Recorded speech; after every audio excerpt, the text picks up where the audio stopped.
Dios le bendiga, amados hermanos. Con ustedes, Pastor Miguel de Jesús. En esta ocasión vamos a hablar,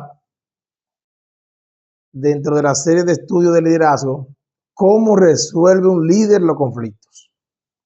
En la entrega anterior hablamos acerca de cómo se enfrenta un líder a lo que se opone. En ese momento nos referimos al contexto externo, pero ahora nos referimos al contexto interno. Cuando iniciamos en Dios un propósito, sea un ministerio, levantar una iglesia, un ministerio evangelístico, misionero, siempre el enemigo se va a oponer. Generalmente inicia con la burla, el desaliento y los peligros. Pero si esto no funciona, la siguiente línea de acción es provocar conflictos internos. Y precisamente ese es el gran desafío de los líderes. Porque cuando la oposición viene de afuera, eso tiende a hacer que el equipo se una, lo que hace que sea más fuerte. Pero cuando el conflicto es adentro, hay fragmentaciones, lo que hace que el equipo sea más débil. Por lo tanto, el desafío es mayor cuando el líder tiene que confrontar situaciones internas. Y el enemigo es experto provocando el sabotaje, donde logra incitar a que miembros del equipo, miembros del propósito, cambien sus motivaciones y conspiren en contra de lo que se está haciendo. Hay un principio que dice, divide y vencerá. Y esto es lógico, porque en la división hay debilidad. Y una de las primeras armas que usa el enemigo para provocar el sabotaje interno es la ambición por lo material, la ambición por el dinero, la ambición por los puestos, por el señorío. En Marcos 3:25, nuestro Señor Jesucristo nos orientó y nos dice, y si una casa está dividida contra sí misma, tal casa no puede permanecer. Por lo tanto, líder, hay que analizar cuál es el enfoque. Por naturaleza, el ser humano quiere hacer las cosas a su manera. Y ahí analizamos en qué nos enfocamos, en hacer las cosas a nuestra manera o en el propósito. Ese es un punto determinante para evaluarlo continuamente. ¿En qué se está enfocando el líder? ¿En qué se están enfocando los miembros del equipo? ¿En querer hacer las cosas a su manera o en el resultado final para lograr el propósito por el cual estamos unidos? ¿Por qué es importante que los líderes presten atención a resolver los conflictos? Mientras un conflicto no está resuelto, esto pudiera detener la voluntad de Dios en nosotros. Por eso, aunque no es bueno distraernos por mucho tiempo, conviene hacer un alto en el camino, hacer una pausa muchas veces y resolver el conflicto que está trayendo discordia. Entonces, en este estudio vamos a ver cómo canalizar los conflictos, el arte de enfrentarse a ellos, la causa y las soluciones. Causa de los conflictos. ¿Qué pasaba en aquel entonces cuando estaban reconstruyendo los muros en Jerusalén? Que llegó un momento, después de haber un buen ánimo para iniciar la obra, que la comida escaseaba, porque el pueblo se enfocó tanto en la construcción de los muros que descuidaron los campos. En Nehemías, capítulo 5, versos 1 y 2, nos señala esta situación. Entonces hubo gran clamor del pueblo y de sus miembros contra sus hermanos judíos. Había quien decía: nosotros, nuestros hijos y nuestras hijas, somos muchos, por tanto hemos pedido prestado grano para comer y vivir. No estaban cultivando la tierra y tuvieron que tomar prestados para comer. Ahí surge entonces una gran interrogante. Si ellos estaban haciendo la obra de Dios, ¿por qué Dios permitió entonces esa hambruna? Líder que me escucha, los problemas cotidianos de la vida seguirán afectándonos aunque hagamos la obra de Dios. ¿Por qué Dios lo permite? Dios sabrá. Pero es una realidad. Porque estemos haciendo la obra de Dios, no estaremos exentos de enfrentar los desafíos de la vida. En Nehemías capítulo 5, verso 3 nos dice: y había quienes decían: hemos empeñado nuestra tierra, nuestras viñas y nuestras casas para comprar grano a causa del hambre. Bien sería que si estamos enfocados en la obra del Señor, las demás situaciones te resuelta por sí sola, pero no es así. O sea que tenemos que, juntamente con el manejo de las situaciones diarias, hacer también la obra de Dios. Y no solamente habían empeñado para comer, sino también para pagar tributos al rey. En Nehemías 5, capítulo verso 4 dice: y había quienes decían: hemos tomado prestado dinero para el tributo del rey sobre nuestras tierras y viñas. O sea, tenían dos situaciones: tomar prestado para comer y tomar prestado inclusive para pagar los tributos al rey. Pero también había una desconsideración interna. En Nehemías capítulo 5, verso 5 nos dice: ahora bien, nuestra carne es como carne de nuestros hermanos, nuestros hijos como sus hijos. Y es aquí que nosotros dimos nuestros hijos y nuestras hijas a servidumbre. Y algunas de nuestras hijas lo están ya. Y no tenemos posibilidad de rescatarla, porque nuestras tierras y nuestras viñas son de otros. Tercer desafío: como garantía de esa deuda, miembros del pueblo, hombres judíos, habían tomado como garantía los hijos y las hijas de los hombres que estaban trabajando en la obra de Dios. Bendito sea el nombre del Señor. Raíz de los conflictos, el egoísmo. Cada vez que hay conflicto interno, común denominador, el egoísmo. Siempre está presente. Los conflictos siempre tienen que ver con el egoísmo. Subráyelo, siempre. Cuando hay un conflicto entre lo que yo quiero y lo que tú quieres, tenemos un problema. Y ese problema, si no se resuelve, ¿en qué termina? En conflicto, en divisiones. Cuando se busca el bien común, se acaban los conflictos. Cuando se busca el bien personal, aumentan los conflictos. En Santiago capítulo 4, verso 1, en la versión Nueva Traducción Viviente nos dice: ¿qué es lo que causa las disputas y las peleas entre ustedes? ¿Acaso no surgen de los malos deseos que combaten en su interior? Los problemas, los conflictos, las divisiones nacen en un corazón egoísta que está alejado del temor de Dios.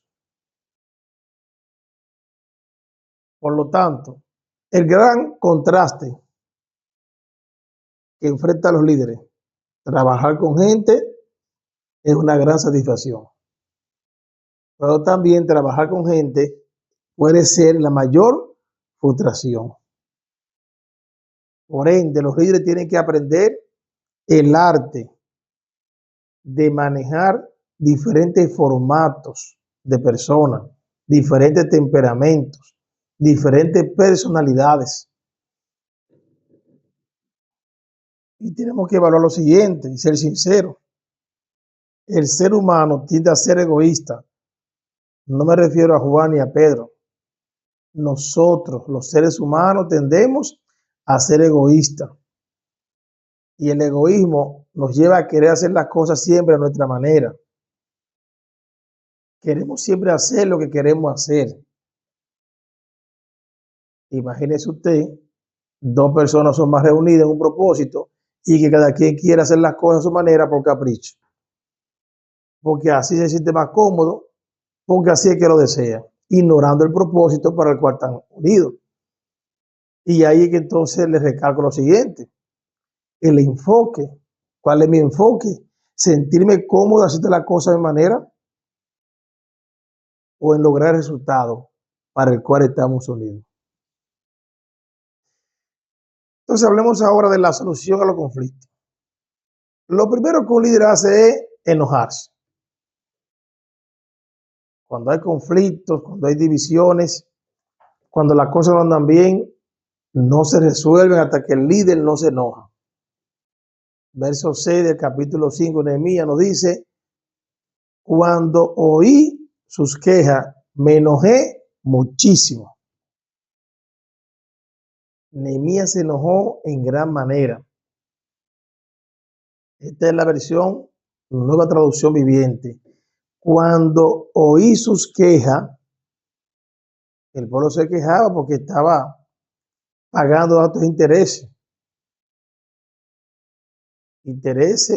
sobre deudas para comer, y habían perdido sus hijos. Tenía inclusive sus viñas y su cultivo empeñado. Pero a mano de extranjeros, no, a mano de judíos que tenían posibilidad económica, que vieron en ese momento oportunidades de ganarse deshonestas. Nehemías se enojó. Los líderes, para que los problemas se resuelvan, tienen que enojarse. Ahora bien, en Efesios, capítulo 4, verso 26, nos dice lo siguiente. Además, no pequen al dejar que el enojo lo controle. No permita que el sol se ponga mientras siguen enojados. En la Nueva Traducción Viviente. Es decir, podemos enojarnos, pero el enojo no debe dirigirme, no debe controlarme. El enojo lo que sí puede guiarme a enfocarme en una situación que amerita atención, que amerita solución. Pero siempre hay que tomar en cuenta la manera de manejarse. Y muy importante analizar lo siguiente. Nehemías no estaba enojado por algo que le hicieron a él. Nehemías se enojó para defender a otro. Es decir, que él no buscó una revancha personal. Él buscó hacer justicia para otro.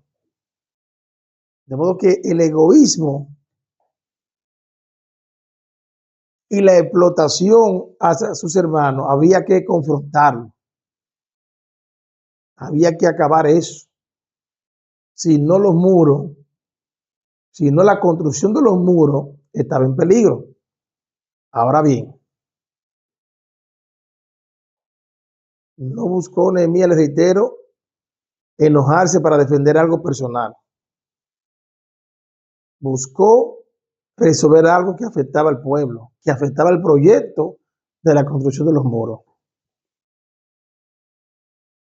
Para que los muros fueran terminados, había que resolver ese problema. Porque, ¿qué sentido tenía construir los muros si entre ellos en la parte interna del pueblo había ganancia deshonesta, había abuso, había engaño, había usura. No tiene sentido. Era más sano acabar con el egoísmo y con el conflicto interno que construir los muros. Y seguimos entonces en esa línea la solución a los conflictos. Dijimos que primero hay que enojarse. Segundo, hay que tomarse un tiempo para reflexionar y pensar bien antes de hablar. En el verso 7 de Nehemías, en la Nueva Traducción Viviente, lo dice, después de pensarlo bien. Comienza diciendo, después de pensarlo bien.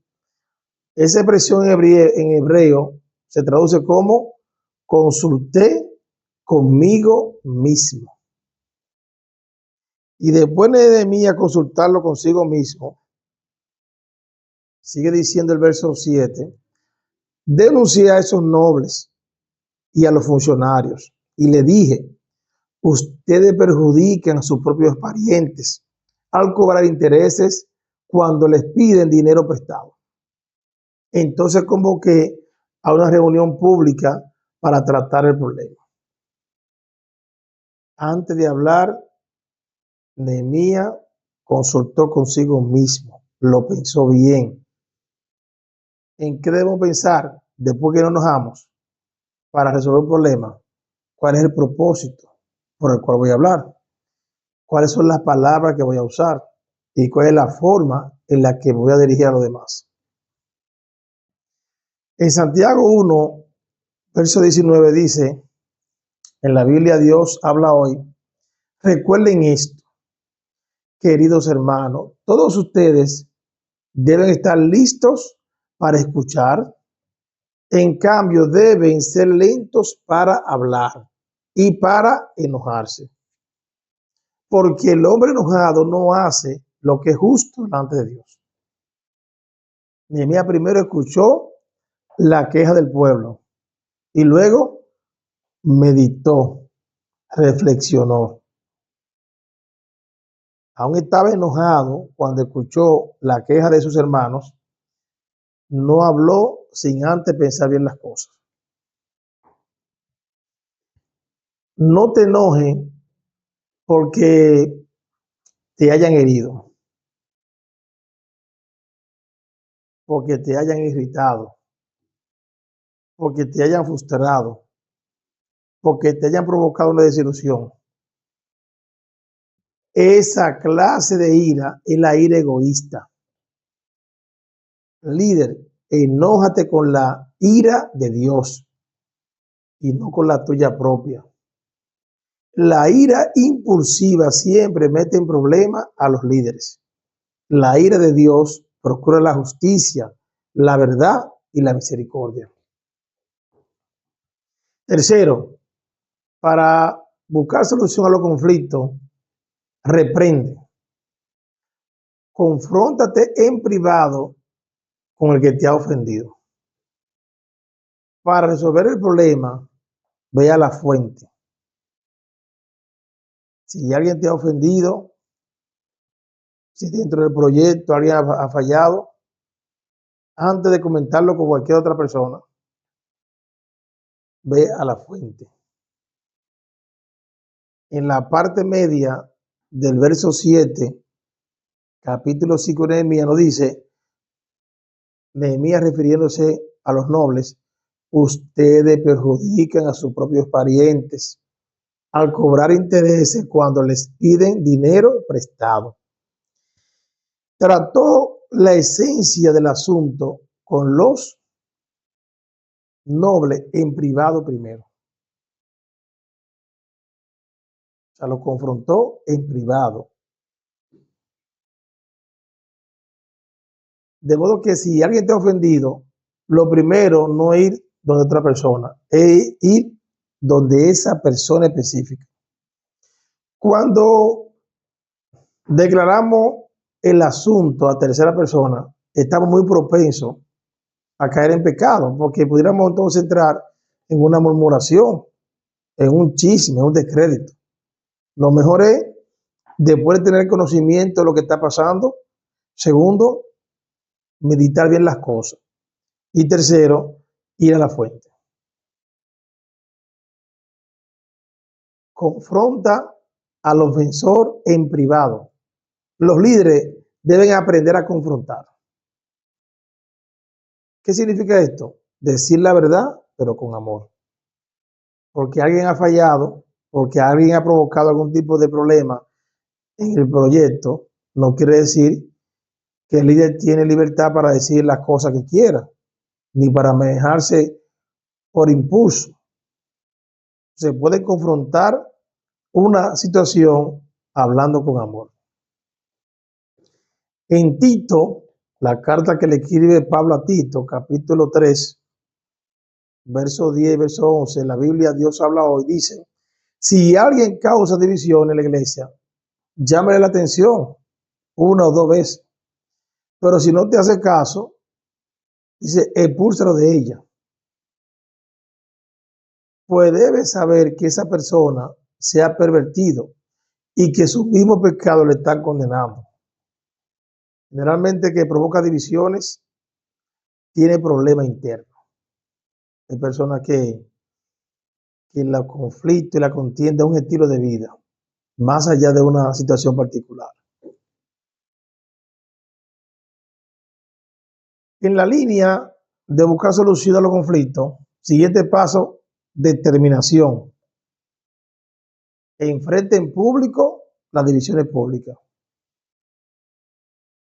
De modo que si hay una ofensa personal, llama a ese hermano aparte y resuélvelo en discreción. Pero si el asunto ya se ha hecho público, hay que resolverlo en público. Nehemías, versos 7 y 8 del capítulo 5, en la Biblia traducción en lenguaje actual dice, y después de pensarlo bien, reprendí a los jefes y a los gobernantes por tratar mal a sus propios compatriotas. Y les mandé a que renunciaran para hablar del asunto. Entonces le dije, nosotros hemos estado haciendo todo lo posible por rescatar a nuestros hermanos compatriotas que fueron vendidos como esclavos a otras naciones. Ahora ustedes los están obligando a venderse unos a otros y después nosotros tendremos que volver a rescatarlo. Ellos no supieron qué responder, permanecieron en silencio. Entonces, fíjense la secuencia. Nehemías escucha la queja de sus hermanos del abuso que estaba cometiendo entre ellos mismos, se enoja, reflexiona, consulta consigo mismo, primero lo llama en privado, le trata el asunto y luego hace una asamblea y en público procede a que busquen una solución para acabar con el conflicto. En Nehemías capítulo 5, verso 9, en la Biblia traducción en lenguaje actual dice, lo que ustedes están haciendo no está bien. Para evitar las burlas de nuestros enemigos, ustedes tienen que demostrar que respetan a Dios. Entonces ahora Nehemías no le habló a los que estaban en falta con como ejerciendo su autoridad de manera unipersonal, sino que ahora lo llevó a una reflexión y lo confrontó a ellos con su Dios. Si no respetan a Dios, lo que nos rodean, entonces se van a burlar de Dios. No van a tener respeto por la voluntad de nuestro Señor. Y eso es precisamente lo que pasa cuando hay discordia, cuando en el pueblo de Dios no se respeta la palabra, que los que están afuera tampoco la respetan, que los que están afuera también menosprecian la palabra. La discordia trae mala reputación para que una iglesia, para que un ministerio se mantengan fuertes, tienen que resolver los conflictos a tiempo y con la mayor discreción posible con respecto a lo de afuera. Pero hay que resolver los conflictos. Nehemías capítulo 5, verso 10 y verso 11, en la Biblia, en la versión Palabra de Dios para Todos, dice, ya mismo, yo mismo, mis ayudantes y mis familiares, hemos prestado dinero y comida al pueblo, pero lo hacemos sin cobrar interés. Así que le ruego que le devuelvan hoy sus tierras, sus viñas, sus campos de olivo, sus casas y los intereses que se cobraron cada mes por la comida y el dinero que se le prestó. Nehemías se declara y dice, sí, en mi casa le hemos prestado a ellos dinero y comida, pero no lo hemos hecho con ánimo de lucrarnos, con ánimo de interés, porque ya estaba establecido en Levítico que entre ellos no se prestarían a interés y que entre ellos no habría esclavitud. Nehemías lo que hizo fue que les recordó a ellos lo que estaba escrito. En el verso 12 le sigue diciendo, entonces dice, entonces ellos dijeron, está bien, haremos lo que tú dices y le devolveremos todo sin reclamarle nada.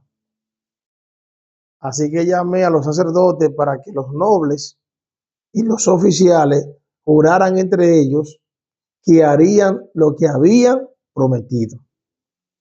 Nehemías ahora lo llevó al compromiso.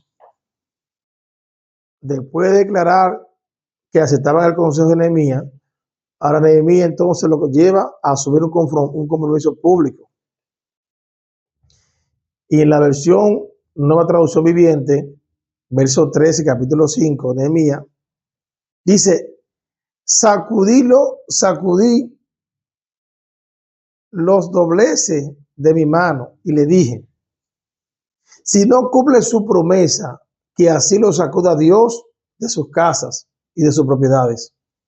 Entonces toda la asamblea respondió, amén. Todos alabaron al Señor y cumplieron con lo prometido. Y ahí se acabó el conflicto que comenzó a obstaculizar el avance del proyecto. En esa misma línea de la solución a los conflictos, siguiente paso, muestra como líder de emprendimiento.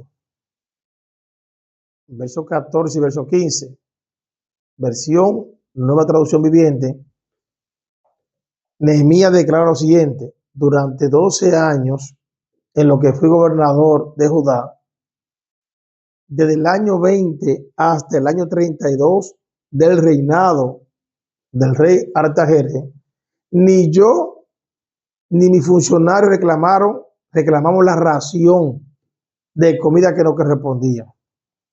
Los gobernadores anteriores, por contraste, impusieron pesadas cargas al pueblo al exigir una ración diaria de comida y vino, además de 40 piezas de plata.